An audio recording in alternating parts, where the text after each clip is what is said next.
Hi guys, welcome back to my channel. I'm back with another recap of All American Season 3, the final season, Episode 10 on Break My Heart. So, Simone is basically going through her feelings again, and she feels as if, like, tennis is not what is up for her at the moment. So, she's going through trying to process all her emotions. Keisha and JR, they talk about that they gotta tell Cam and Gabby what's really going on. Cam got excited because he now got to write a love song for J Marks. And yeah, everybody just has a whirlwind of stuff going on. Come to find out, Keisha finally tells Cam that her and JR kiss while the rest of the group is having breakfast in the quad. And Cam was like, don't touch me. Goes over to where JR was, and they end up getting into it. And it's just like, okay, what the heck just happened? Also, Lando's girl, Eva, is feeling some type of way. Like, if Simone and Lando spending too much time together. And Simone offered her to join for family breakfast. And she was just like, nah, I got me and Lando a table for ourselves. And he was like, no, there's plenty of space. So she sits down, but all hell breaks loose between JR and Cam and Keisha. So then they was like, nah, we not even talking about it. It's between me. JR was like, it's between me, Cam, and Keisha. And Lando was like, Gabby too, right?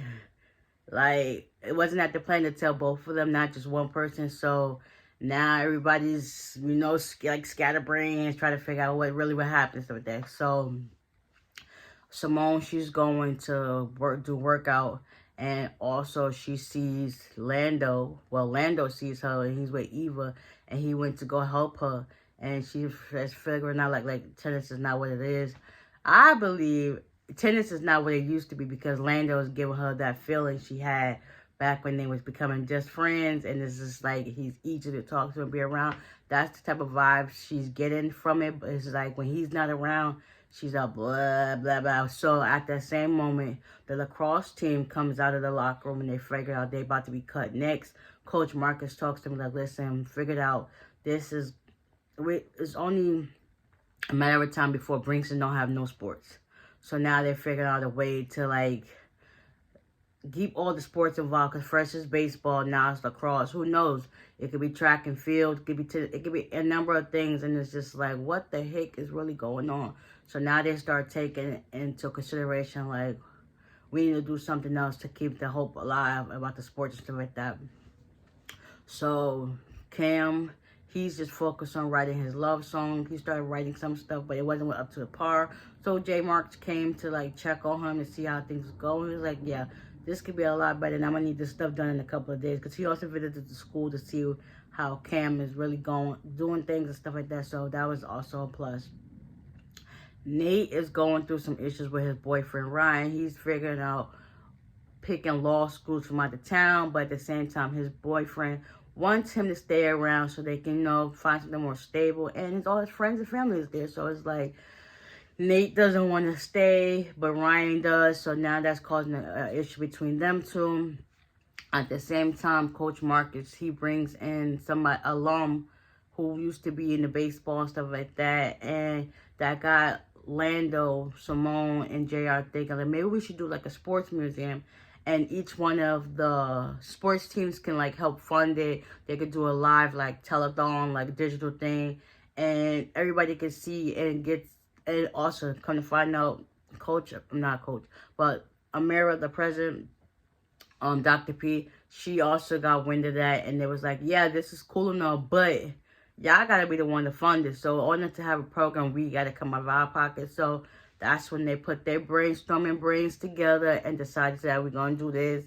And we can do like a preview, like a showcase of what's to come for the real deal. Coach Marcus also had, I think, said a Bucky, the alum, and he talked about his experience and how things was going before when he first started playing his sport until after. Like I told you, there's one life and there's another life. So now that really got someone thinking like cancer really like took her first life away from her, and now she's trying to find a way to reconnect and get back into that groove and stuff like that. So long story short, Cam decided to tell Keisha it's over. It's like every little thing. He done gave her multiple opportunities to come clean about how she really felt about things. And she just kept pushing it to the side. All she was worried about was dance. Okay, that's all you was worried about. You should have just came up front and said that. Like, listen, my mind is focused on dance. And I was like, they could have been squashed just like a couple of months ago. You just keep dragging it on to the fact that you kissed him. Like, you knew, yeah, you really want to kiss Jerry. I can tell that Cam and Keisha's relationship was, they went from this to slowly going like this, and then it wasn't no coming back to it. And I feel like JR and Keisha automatically got a bond because her bone marrow is inside his body, so they already fused together. Regardless if it was going to be physical or not, they was going to be bonded for life, because that's just something you can't undo. So it was always going to be there, regardless of how they saw it like that or whatever.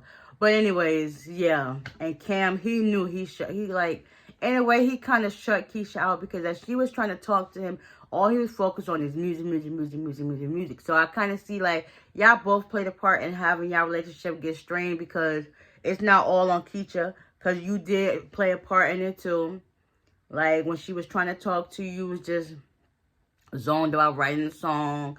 There's plenty of times, like, y'all could have just, like, paused, let's just talk this out and see like that. Because they started not communicating with their weekly check-ins. Like, it was bound to happen. So, better early than late in my way. But I still feel bad for both of them. But I don't condone cheating, because once you cross that line, y'all both had opportunity to, like, oh, no, we can't do this.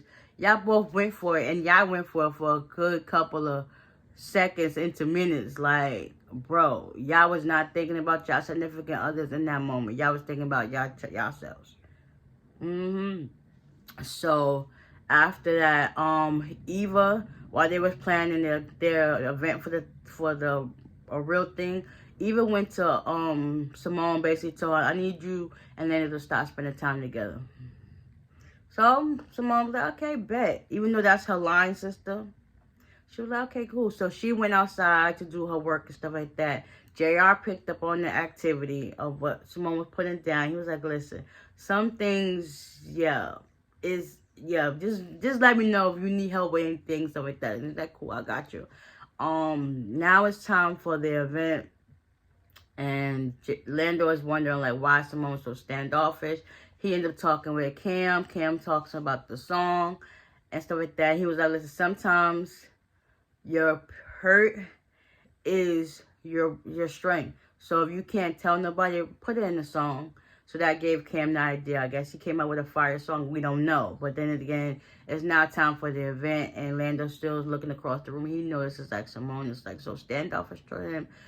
And yeah, now it makes sense what really happened. Nate and Ryan, they decided to talk, but he was like, listen, come by later on after the event and I'll show you what's really going on. Thea was there to support. Lando and Eva was upstairs talking. He was like, and she was like, why you keep looking at Simone and the old man talking? He was like, I told her that y'all should have some space. He was like, who are you to tell me who I can talk to, how much space I can give to each person? Like, nah, I guess it's a wrap for Eva and Lando. And, you know, he was trying to help Simone in any way possible. So that's when he got the old man to talk to her and give her another perspective of how things should have really went down. So, all in all, I think Simone and Lando is about to get on the right track to becoming, like, best friends. Maybe even rekindle their little intimacy relationship they had at one moment. Cam might write the fire song. Yeah, the sports museum gets put up in action. Nate, come to find out, Nate was overthinking, thinking that Ryan was going to propose to her. Come to find out that was his grandmother's ring that he had to get clean for their anniversary. And they decided to, have a good date night with Scrabble and wine in the room. Yeah, that was this episode in a nutshell. I can't believe there's only 3 episodes left. It's like the season just started, and just as soon as it started, it's about to end. And then it's not going to be no more All-America Homecoming, no more everything's going to be split down the middle. And it's like, now I'm going to have to find something else to watch and get into, because 3 seasons is going by so fast. Like, I can't believe it's almost over. But anyways, y'all stay tuned for next week. I got y'all. And with that being said, I'll see y'all in the next one. Bye.